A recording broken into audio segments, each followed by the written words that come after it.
How many of you know where you were and what you were doing on April 2nd, 2005? Kind of a random date I'm throwing out there, so chances are none of you do, unless your daughter got married or something. I know exactly what I was doing, and I have a vivid recollection of it, and I'm going to tell you why. I was in Montreal with my husband. We were walking from downtown Montreal to the Old Port, and we crossed the parking lot of St. Patrick's Basilica, Catholic Church on René-Lévesque.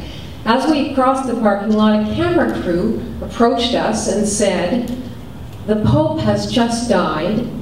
Would you like to comment?" So they were doing streeters. They were getting reaction from people on the street. And I said, "No, I don't think so," and kept walking.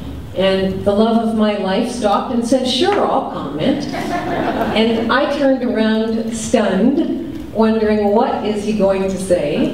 As a lapsed Catholic who hasn't attended church in many, many years, what will he possibly say? And so he stood there and he bowed his head very respectfully and held his hands and he said, "It's a very sad day for Catholics everywhere." And I thought, well, duh. I could have said that. I didn't really think it was valuable enough to comment, and that's why I declined. But then what I thought was, yeah, it's a sad day for Catholics everywhere, but wouldn't it be great if the next Pope brought in a policy on contraception that would not disenfranchise and condemn to a life of poverty and drudgery millions of women living in very poor countries around the world? That was the thought that occurred to me. But I didn't say it. So David's comment was aired that night on television, and my insights that were directly informed by my perspective as a woman who's had to worry about contraception my entire adult life, my insights didn't make it onto the news.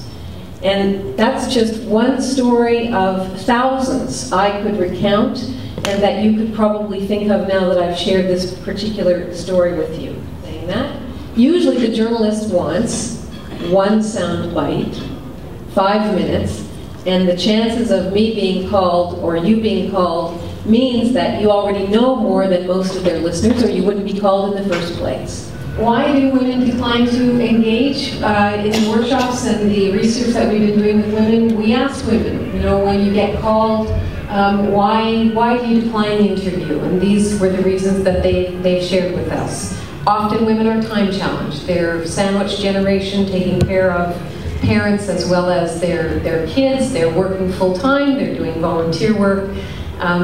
Many will say, you know, I got called on this issue, it's slightly to the side of what I do every day, so I can think of 3 people who are better equipped. When men get called, and journalists at The Current have confirmed this to me, journalists almost never hear the words from the men they contact, "I'm really not the best person." Men never say that.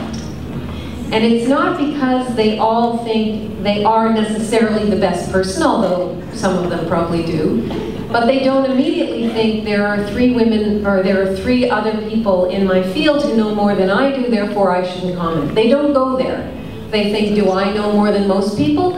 Absolutely. Do I have something of value to say? Absolutely. I'm going to comment on the Pope's demise. Even though I have nothing really to say, I will comment.